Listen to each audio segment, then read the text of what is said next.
औज़ु बिल्लाहि मिनश शैतानिर रजीम, बिस्मिल्लाहिर्रहमानिर्रहीम। शुरू।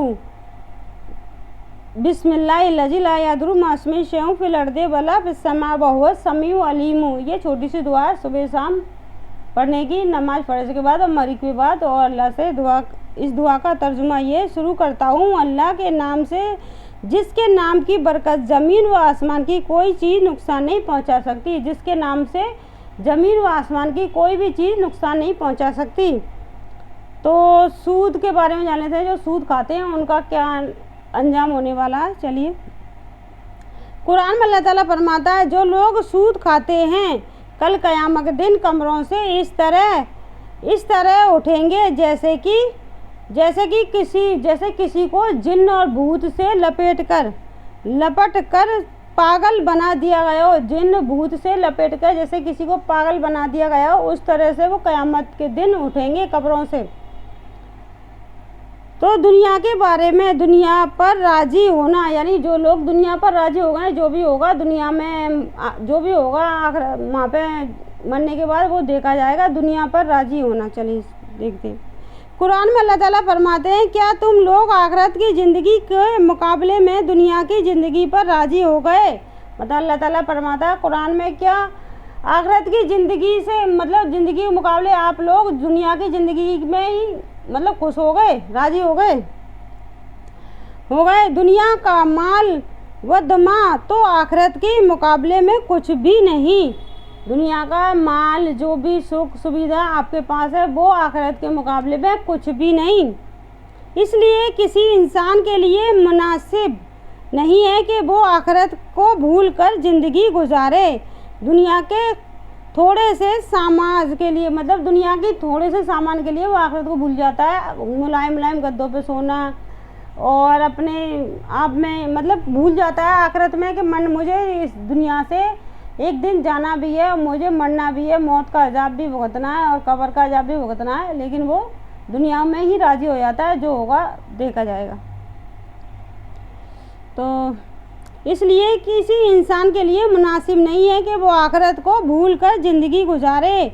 दुनिया के थोड़े से साज व मसान की खातिर अपनी आखिरत को बर्बाद करे। मतलब दुनिया का थोड़ा सा साज व मतलब थोड़ा सा जो सामान आपको दिया है सुविधा का अल्लाह ताला ने, उसके खातिर अपनी आखिरत को ना बिगाड़ें।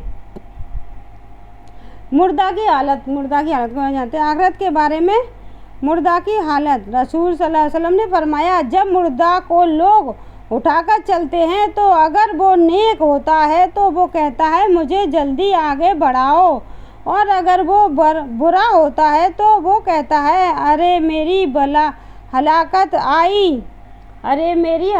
आई। तुम कहाँ ले जा रहे हो? इसकी आवाज़ को जिन्न व इंस के सिवा अल्लाह ताला के तमाम मखलूक़ात सुनती है। अगर उसकी आवाज़ इंसान सुन ले तो बेहोश हो जाए।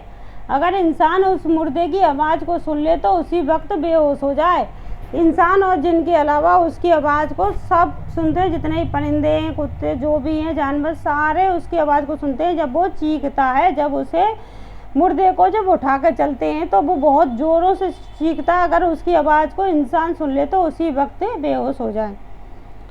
तो हर मर्ज का इलाज हज़रत उस्मान गनी रज़ी अल्लाह से मरवी है कि मैं एक मरतबा बीमार हुआ तो रसूल खुदा सल्लल्लाहु अलैहि वसल्लम हयादत के लिए तशरीफ़ लाए और ये दुआ पढ़कर दम किया और जाते हुए फरमाया, ए उस्मान, यही पढ़कर दम कर लिया करो, बिस्मिल्लाहिर्रहमानिर्रहीम,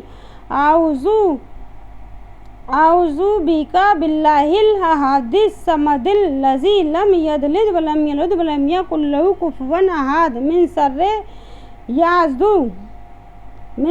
याज़ुदु, यानी कुल है।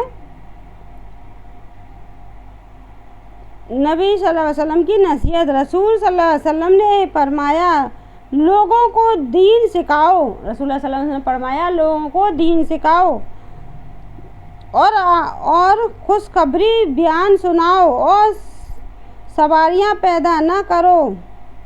और जब तुम में से किसी को गुस्सा आए तो उसे चाहिए कि खामोशी अख्तियार करे। सिर्फ 5 मिनट का मदरसा।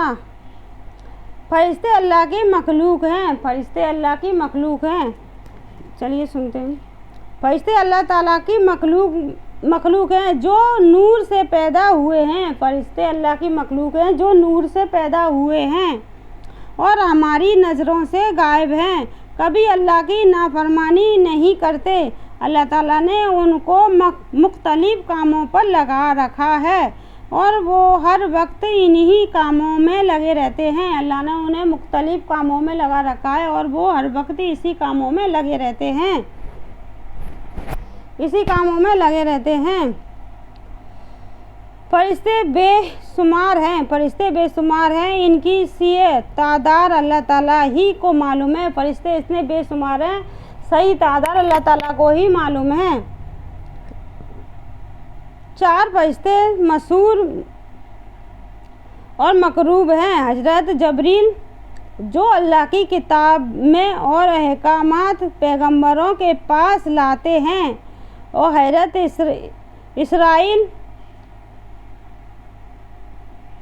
हजरत ईसाफिल जो क़यामत में अल्लाह ताला के हुक्म से सूर फूंकेंगे। हजरत ईसाफिल जो अल्लाह ताला के हुक्म से क़यामत के दिन सूर फूंकेंगे। हजरत मीकाईल जो बारिश का इंतज़ाम करने और मखलूक रोज़ी पहुँचाने पर मुकर्रर हैं। हजरत मीकाईल बारिश का इंतज़ाम करते हैं और मखलूक के लिए रोज़ी पहुँचाने पर मुकर्रर हैं। हजरत इजराइल जो मखलूक की जान निकालने पर मुकर्रर हैं।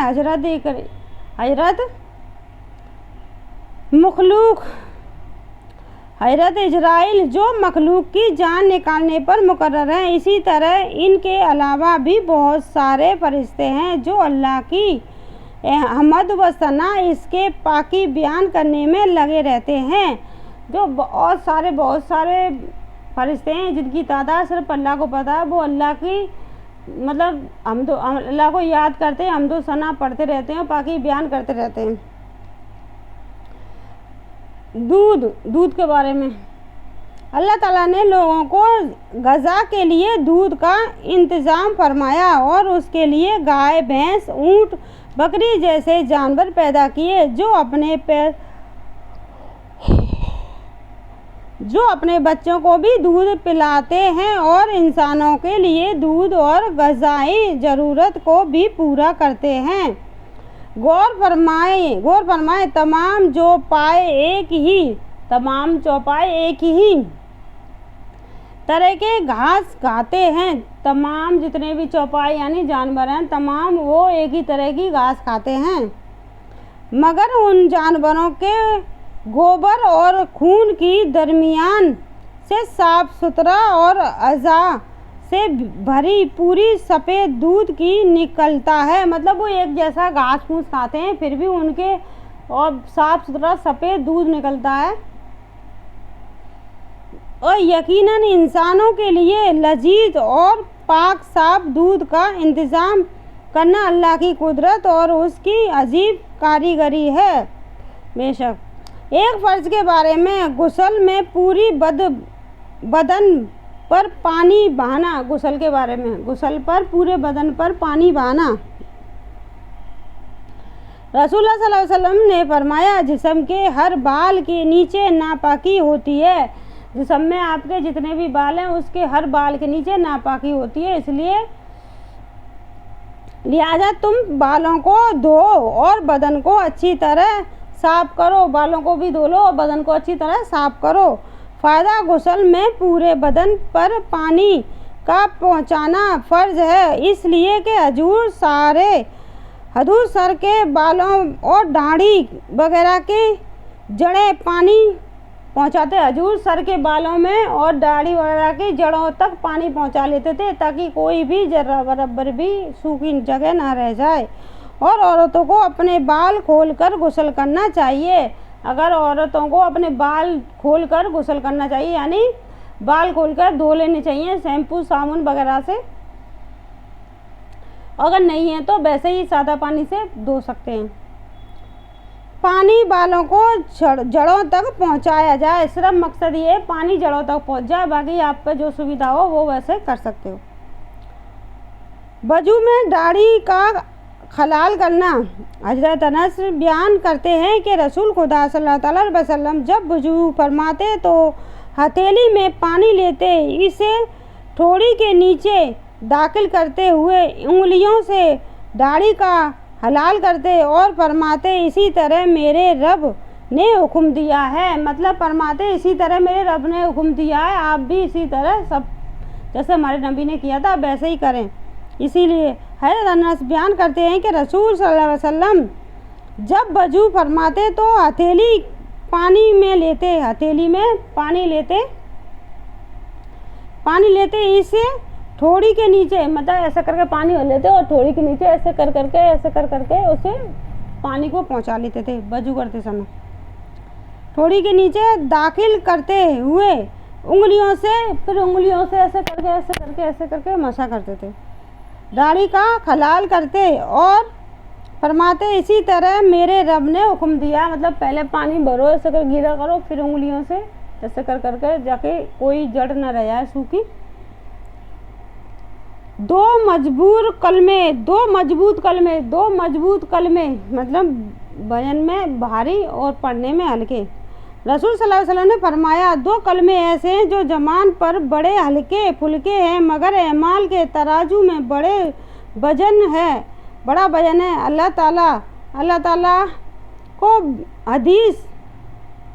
ताला को बेहद पसंद हैं।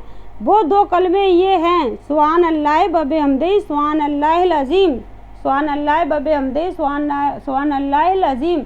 इसको आप सुबह शाम एक तस्वीर पढ़ सकते हो, सुभान अल्लाह व बिहम्दिही सुभान अल्लाहिल अज़ीम। तो अल्लाह ताला को बहुत ही ज़्यादा पसंद है ये कलमे, ये मतलब बहुत अजीज हैं। जैसे हमको अपनी औलाद बहुत प्यारी होती है, जो भी चीज़ हमको प्यारी है उस जैसे ही अल्लाह ताला को ये सबसे ज़्यादा प्यारे हैं कलमे। सुभान अल्लाहि व बिहम्दिही सुभान अल्लाहिल अज़ीम, सुभान अल्लाह व बिहम्दिही सुभान अल्लाहिल अज़ीम। एक गुनाह के बारे में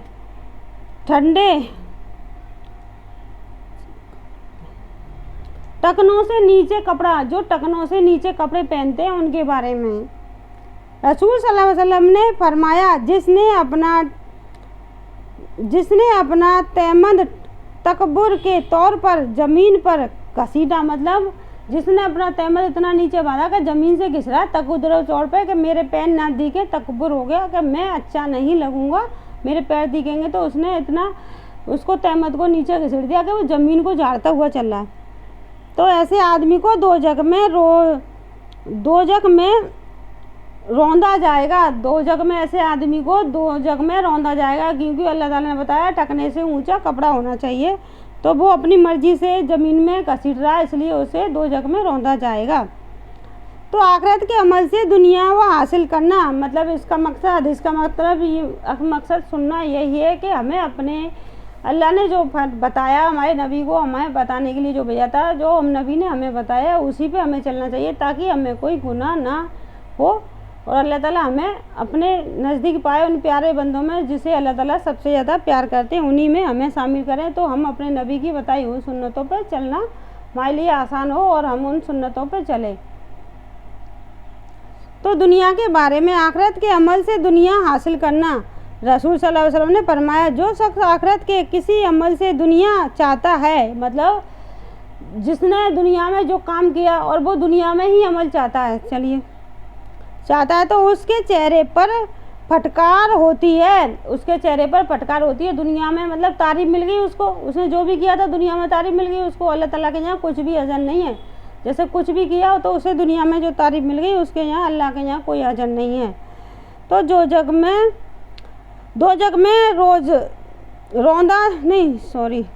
फटकार होती है, इसका जिक्र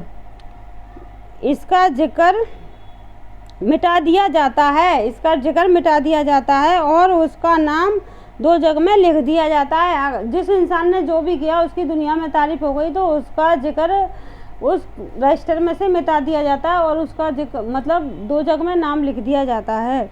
तो अल्लाह ताला हमें जो भी नेकी करने की तौफीक दे, तो हमें अल्लाह ताला के यहाँ ही बदला मिले। और ये नेकी करने से पहले अल्लाह ताला से यही दुआ करनी चाहिए, क्योंकि हमें ये हदीस पढ़ने के बाद ही ये सारी मालूमात होती हैं। और हमें कोई इंसान है, कोई वो तो है नहीं है कि पहले से हमें पता हो, तो इसलिए हदीस को पढ़ना चाहिए, सुनना चाहिए।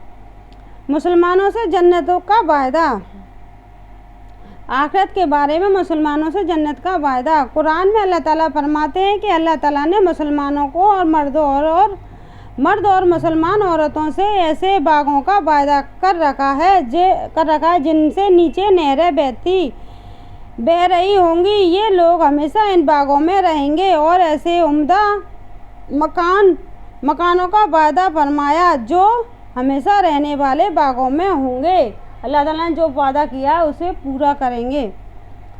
3 चीज़ों में सिपा है। हज़रत इब्न अब्बास रज़ियल्लाहु अन्हु बयान करते हैं कि ये रसूलुल्लाह सल्लल्लाहु अलैहि वसल्लम ने फरमाया, सिपा 3 चीज़ों में है, शहद पीने में और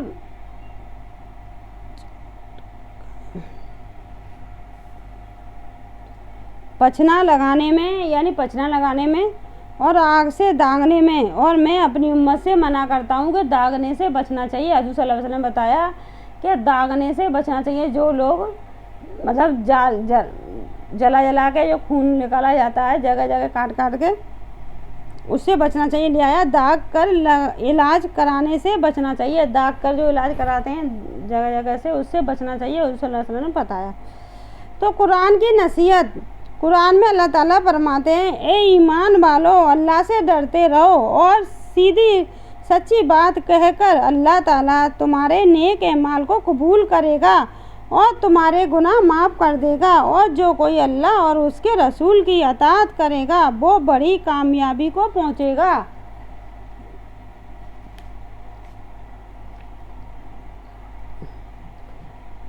जिन्नात की पैदाइश कब हुई थी, चलिए जानते हैं। कुरान व हदीस में जिन्नों का तज़किरा कसरत से आया है। इंसानों से पहले ही इनकी पैदाइश हो चुकी थी और अल्लाह ताला ने इनको आग से पैदा फरमाया। एक ताबील ज़माने तक वो ज़मीन में आबाद रहे, मतलब एक ताबील ज़माने तक वो ज़मीन में आबाद रहे।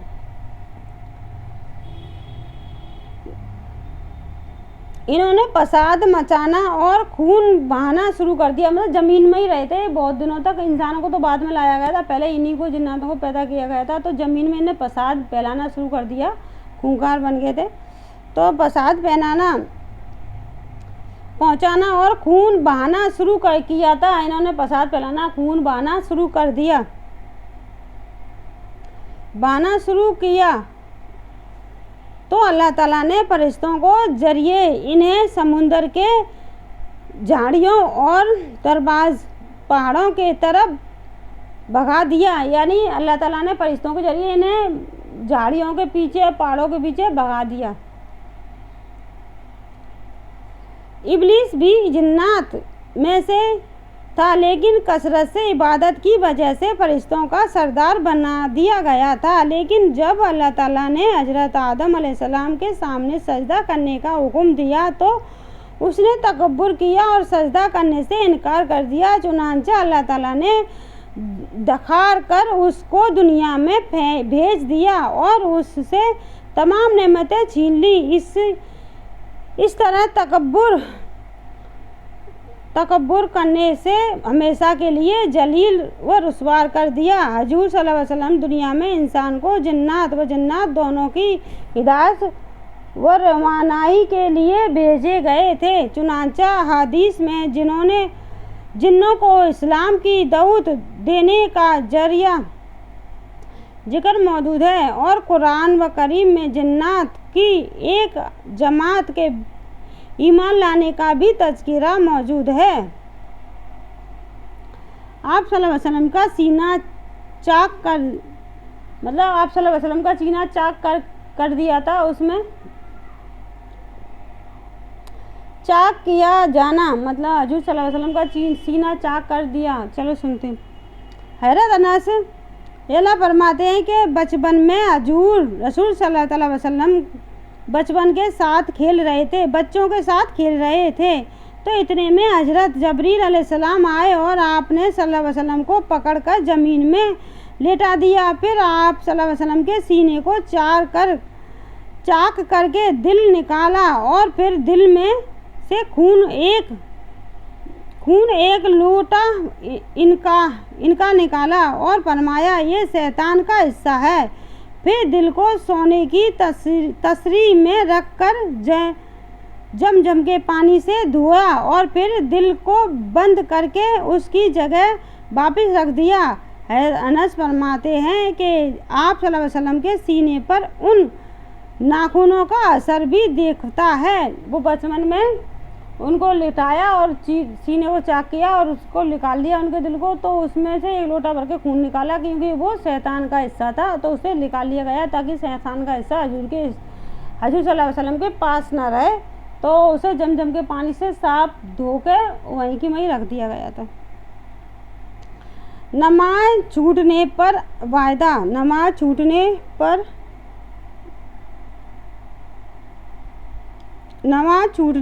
पर वईद। रसूल सल्लल्लाहु अलैहि वसल्लम ने फरमाया नमाज का छोड़ना आदमी को कुफर से मिला देता है। नमाज का आदमी को छोड़ना कुफर से मिला देता है क्योंकि नमाज पढ़ता है तभी वो मुसलमान लगता है और ईमान के रास्ते चलता है, क्योंकि उसे इतना टाइम ही नहीं मिलता है उसे 5 वक्त की नमाज पढ़ना और अपने काम ज़िंदगी में है बहुत सारे वो करना, तो उसे गलत काम करने का कम ही से मौका मिलता है। तो एक दूसरी हदीस में आप सल्लल्लाहु अलैहि वसल्लम फरमाया ईमान और कुफर के दरमियान नमाज छोड़ने का फ़र्क है। ईमान और कुफर के दरमियान सिर्फ नमाज छोड़ने का फ़र्क है। अगर आप नमाज छोड़ दो तो उन्हीं काफिरों में शामिल हो जाओगे। एक सुन्नत के बारे में हिदायत के लिए दुआ। अल्लाह ताला से हिदायत तलब करने के लिए इन अल्फाज में दुआ करनी चाहिए। हिदिनस सिरातुल मुस्तकीमा। हिदिनस सिरातुल मुस्तकीमा तर्जुमा ए अल्लाह हमें सीधे रास्ता की हिदायत फरमा, आमीन।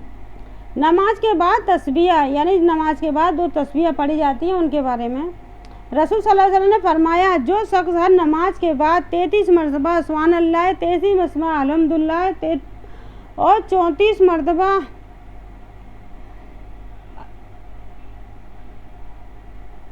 ला इलाहा इल्लल्लाहु वहदहू ला शरीका लहू लहुल मुल्कु व लहुल हम्दु व हुवा कुल्लि शैइन कदीर, यानी 34 मरतबा तो अल्लाह अकबर पढ़ना है, 33 मरतबा सुभान अल्लाह, 33 मरतबा अल्हम्दुलिल्लाह, 33 मरतबा अल्लाह अकबर, यानी 99 बार हुए। 99 बार हुए। एक बार बच गया तो उसमें हमें कलमा पढ़ना है, यानी 100 बार पढ़ना है तो एक कलमा पढ़ना है। कलमा यही है ला इलाहा इल्लल्लाहु वहदहू ला शरीका लहू लहुल मुल्कु व लहुल हम्दु व हुवा अला कुल्लि शैइन कदीर, यानी चौथा कलमा ला इलाहा इल्लल्लाहु वहदहू ला शरीका लहू लहुल मुल्कु व लहुल हम्दु व हुवा अला कुल्लि शैइन कदीर। झाग के बराबर होंगे, मतलब इसके पढ़ने से हमारे गुनाह जितने भी झाग के बराबर होंगे वो हट जाएंगे। ये मिलकर 100 हो गए, पड़ेगा तो इसके गुनाह माफ़ हो जाएंगे। गवाह समुंदर के झाग के बराबर हों, यानी हमारे नमाज के बाद 33 मरतबा सुभान अल्लाह, 33 में अल्हम्दुलिल्लाह, 33 मरतबा अल्लाह अकबर पढ़ते हैं और फिर एक बार ये चौथा कलमा पढ़ते हैं ला इलाहा इल्लल्लाहु वहदहू ला शरीका लहू लहुल मुल्कु व लहुल हम्दु व हुवा अला कुल्लि शैइन कदीर। तो आपके समुंदर की झाग के बराबर भी गुनाह होंगे, वो भी माफ़ हो जाएंगे। आप नमाज पढ़ोगे तभी ये सब चीज़ कर पाओगे, नमाज नहीं पढ़ोगे तो कुछ भी नहीं कर पाओगे। इसलिए सबसे पहले नमाज के बाद ही आप दुआ कर सकते हो, नमाज के बाद ही आप तस्वीर पढ़ सकते हो, नमाज के बाद ही सारे काम कर सकते हो। इस्लाम के अलावा कोई दीन मकबूल नहीं, मतलब इस्लाम के बराबर कोई भी दीन मकबूल नहीं, कोई भी दीन बड़ा नहीं, इस्लाम सबसे बड़ा दीन है। कुरान में अल्लाह ताला फरमाता है जो शख्स इस्लाम के अलावा किसी दूसरे दीन को पसंद करेगा तो उसको वो दीन हरगिज़ कबूल न किया जाएगा और वो आखिरत में नुकसान उठाने वालों में शामिल होगा। जैसे कि हमने अपनी एक वीडियो में आपको बताया था कि वो आलिम थे, बहुत अच्छे इंसान थे, लेकिन उनको वो लड़की जो थी ईसाई, वो ईसाई वाली लड़की जी थी, मतलब उस ईसाई वाला जो दीन पसंद आ गया था कि ये मतलब गुस्ल नहीं किया जाता इनके यहाँ, ये सही है। तो अल्लाह ताला ने उन्हीं की वहाँ में कब्र में उनको डाला गया था आलिम को। तो अल्लाह ताला ने कहा है कि मतलब अपने ही दीन को पसंद करना, इस्लाम सबसे ऊपर है, यानी हमारा इस्लाम पाक है, साफ है। 5 वक्त की नमाज़ पढ़ते हैं, वैसे पाक है। नमाज भी हम वजू बनाने के बाद पढ़ते हैं, गुस्ल करने के बाद, नहाने के बाद, यानी कि हमारा दीन सबसे ऊपर है। चलिए, वो दीन हरगिज कबूल न किया जाएगा, वो आखिरत में नुकसान उठाने वालों में शामिल होगा। यानी हमने किसी अपने आलस की वजह से किसी भी दीन को पसंद किया, वो दीन हरगिज कबूल नहीं किया जाएगा। आखिरत में वो उसका मतलब नुकसान उठाएगा। जितना भी हमने कभी भी बोल दिया होगा वो लिख जाएगा, क्योंकि हम आपको बता चुके हैं, पहले कलम को भेजा गया था, फिर उसमें सारे अमाल लिखे जा रहे हैं, ताकि हमारा रजिस्टर खोला जाएगा।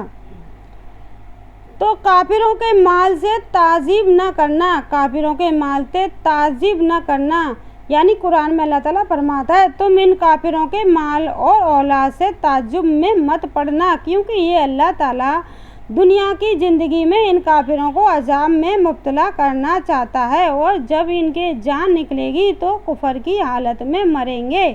यानी दुनिया में जिस पर बहुत ज़्यादा माल है, बहुत ज़्यादा ऐश मौज कर रहा है, तो उस पर मत जाइएगा, उसके माल और उसकी औलाद में जाइए, वो बड़े ऐश मौज में रह रहा है, तो हो जब उसका ताज्जुब में मत रहना, यानी ताज्जुब में मत पड़ना कि अल्लाह ताला ने हमें ये दे दिया। अल्लाह ताला दुनिया की ज़िंदगी में इन काफिरों को अजाब में मुब्तला करना चाहता है, यानी दुनिया की ज़िंदगी में इन काफिरों को मुब्तला करना चाहता है। इतना मतलब इतना लगा दिया उन्हें कि वो नमाज को भूल बैठे हैं, सिर्फ कमाने में लगे पड़े हैं, तो उनकी तरफ मत जाइएगा। तो काफिरों के माल और ताजिब पर ना करना, ताज्जुब मत करना कि इसको इतना माल दे दिया, क्योंकि अल्लाह ताला जिसको प्यार करते हैं उसको तकलीफ भी बहुत ज़्यादा देते हैं।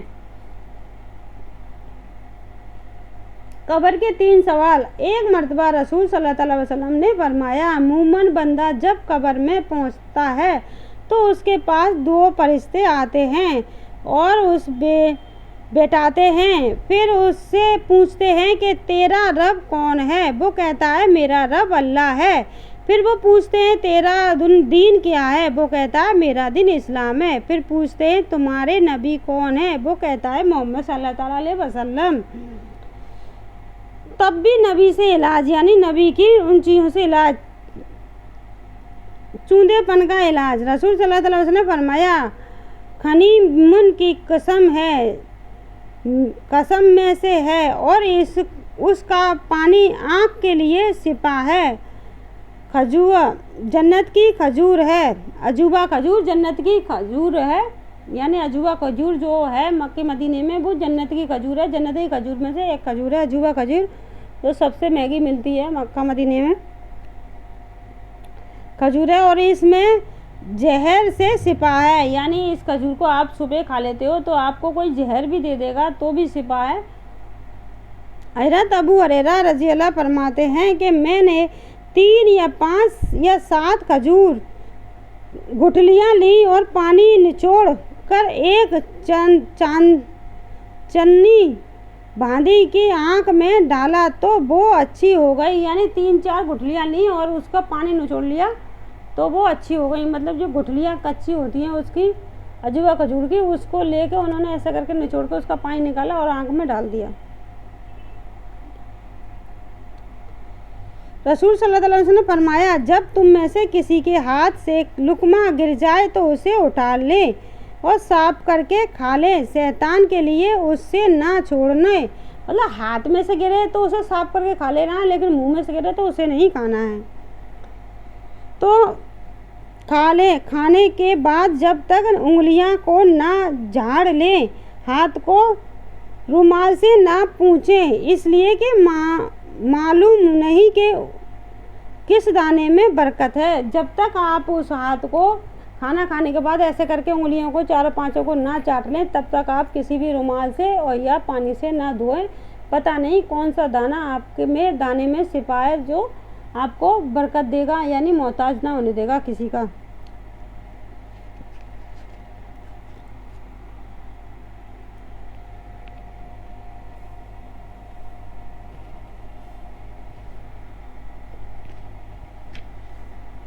आज के लिए बस इतना ही। अस्सलामु अलैकुम व रहमतुल्लाहि व बरकातुहू।